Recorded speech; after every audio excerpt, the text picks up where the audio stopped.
Bonjour à tous, dans cette vidéo je vous présente mon top 5 des traitements qui m'ont interpellé sur les réseaux sociaux, tout simplement parce qu'ils sont soit dangereux, inappropriés ou encore atypiques.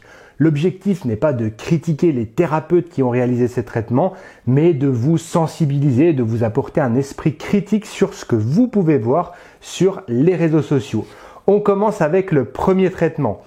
Il s'agit d'une chaîne américaine qui est assez connue et on voit un traitement qui moi me pose problème, c'est une traction cervicale avec une sangle et cette traction elle est réalisée avec beaucoup de puissance et cette puissance elle est maintenue. On voit très clairement que le patient va glisser sur la table et moi personnellement ça me pose problème parce qu'au niveau de la région cervicale généralement on essaye d'être assez doux, assez précis et là on a une traction avec un contrôle de la région cervicale qui n'est pas très bien respecté et surtout un mouvement qui est assez impressionnant du corps dans sa globalité.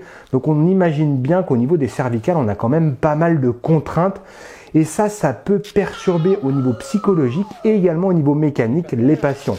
On voit d'ailleurs très clairement que cette patiente, elle est assez sidérée de ce qui vient de se passer. Elle est traumatisée à la fois mécaniquement, elle a l'air d'avoir mal, et également psychologiquement. Elle ne réalise pas vraiment ce qui vient de se passer. Elle a l'air assez choquée.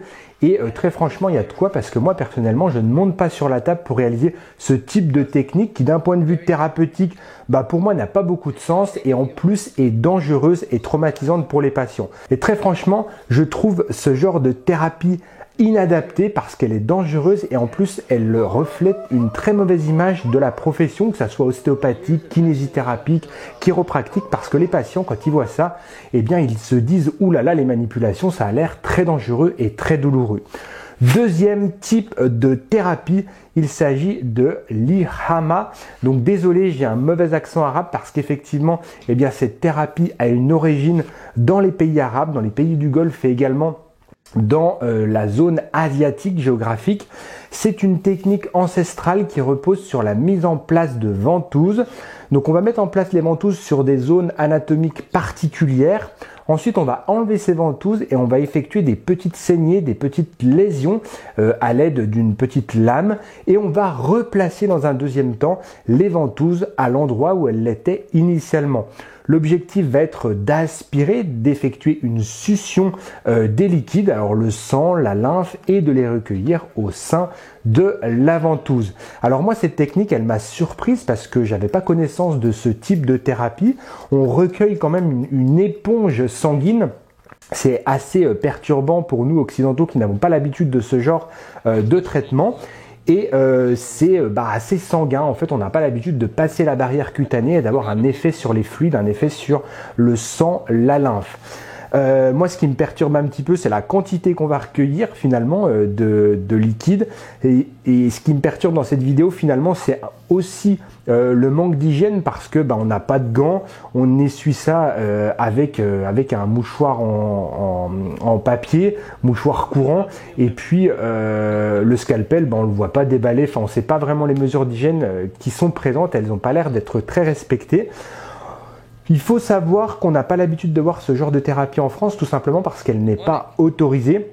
Alors ce qui n'était pas autorisé dans un premier temps, c'est les petites saignées, les petites lésions qu'on va effectuer avec une lame. Et il faut également savoir que depuis 2021, en mars pour être plus précis, les ventouses ne sont plus autorisées pour les kinésithérapeutes puisque l'ordre des kinés les a interdites. En effet, on a mesuré le bénéfice et le risque et on se rend compte actuellement avec le niveau de connaissance qu'on a, qu'il y aurait plus de risques que de bénéfices. Donc l'ordre a décidé pour le moment de ne plus les autoriser. Troisième type de traitement qui s'apparente un peu à la première vidéo avec quelques nuances près. Cette fois-ci, la traction cervicale va être réalisée à l'aide d'une serviette. Mais c'est pareil, pour moi, on a une puissance dans la traction cervicale qui est assez importante et traumatisante. Alors même si la manipulation est dans l'axe, c'est-à-dire qu'il n'y a pas de rotation, pas d'inclinaison, pour moi c'est trop fort, trop puissant, trop mal vécu par le patient. Donc il faut savoir que c'est ce genre de manipulation qui a rendu ce youtubeur célèbre sur la plateforme avec ce petit rituel de tester les réflexes au niveau des jambes, ensuite d'effectuer cette manipulation assez impressionnante, de retester les réflexes et puis ensuite d'enchaîner avec des manipulations cervicales en rotation inclinaison, comme si la première technique n'était pas assez suffisante.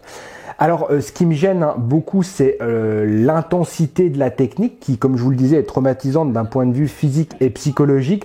Et puis finalement, c'est l'enchaînement illogique de toutes ces techniques. Techniques en traction, puis les techniques de rotation cervicale qui s'en suivent. Et si vous suivez un petit peu ces youtubeurs sur la plateforme, vous vous rendez compte que tous les patients bénéficient exactement du même traitement. Que vous veniez pour un mal de dos, un mal de cou, vous avez le droit exactement à la même routine de manipulation. Technique lombaire, technique dorsale, technique cervicale, etc. Donc ça donne un manque de cohérence à la fois à ce thérapeute s'il travaille effectivement comme ça, et puis ça donne un manque de cohérence à la profession parce que finalement les gens qui visionnent, ils vont se dire mais à chaque fois le patient est traité de la même façon, il n'y a pas de bilan, il n'y a pas de mise en évidence d'un ou de plusieurs blocages, finalement tout le monde est à la même enseigne, donc il y a une crédibilité de la profession qui est largement remise en question lorsqu'on regarde ce type de contenu. Quatrième type de traitement, je voulais vous le montrer parce que c'est l'une des premières vidéos que j'ai pu voir sur les réseaux sociaux qui montrait un peu les traitements d'ailleurs. Je l'ai vu, j'étais très fraîchement diplômé.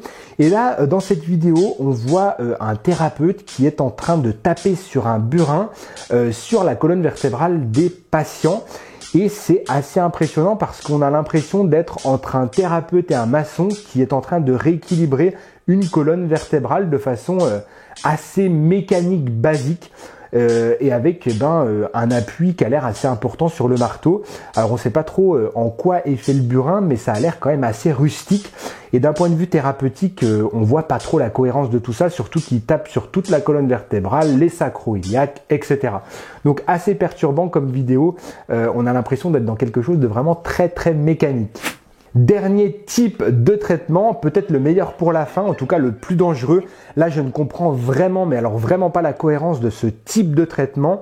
On a un thérapeute qui va fixer la région cervicale d'une patiente en hyper-extension et ensuite qui va entraîner une extension globale de la colonne vertébrale sans aucun contrôle. C'est-à-dire qu'il ne fixe pas une partie anatomique pour manipuler avec précision une autre partie anatomique. On est dans une extension globale à haute vélocité de l'ensemble de la colonne vertébrale. Et on voit cette patiente au début du traitement qui va plutôt pas trop mal et après le traitement elle est plutôt mal à l'aise, elle a l'air d'avoir des douleurs, de ne pas se sentir bien et très franchement il y a de quoi et je ne comprends pas du tout l'orientation thérapeutique de ce thérapeute qui fait mal à sa patiente et pour quel résultat, pour quoi faire, enfin c'est totalement incohérent, en tout cas c'est assez perturbant. Voilà pour cette vidéo, je voulais vous partager un top 5, bien sûr il y a d'autres vidéos, si vous voulez les partager dans les commentaires, il n'y a aucun problème, c'est avec grand plaisir, et s'il y a plusieurs contenus qui reviennent, eh bien, je vous représenterai un autre top 3, top 5, etc. Des meilleurs contenus qui sont disponibles sur les réseaux sociaux. Si vous avez essayé l'une ou l'autre de ces thérapies, n'hésitez pas à partager dans les commentaires de la vidéo votre ressenti, que vous soyez thérapeute ou patient. Je sais qu'il y a une grande communauté arabe qui me suit, donc peut-être qu'il y a des thérapeutes qui pratiquent l'Irhama. Donc si vous pratiquez l'Irhama en tant que thérapeute ou que vous l'avez reçu en tant que soin si vous êtes patient, n'hésitez pas à partager votre ressenti. Est-ce que c'est bien? Est-ce que c'est pas bien? Est-ce que ça fait mal? Est-ce que ça a amélioré vos symptômes? Est-ce que vous avez des bons retours patients? En tout cas, je suis preneur dans les commentaires de la vidéo. Merci pour votre écoute. Moi, je vous dis à très bientôt dans un prochain contenu. Prenez grand soin de vous et de votre santé. Ciao, ciao!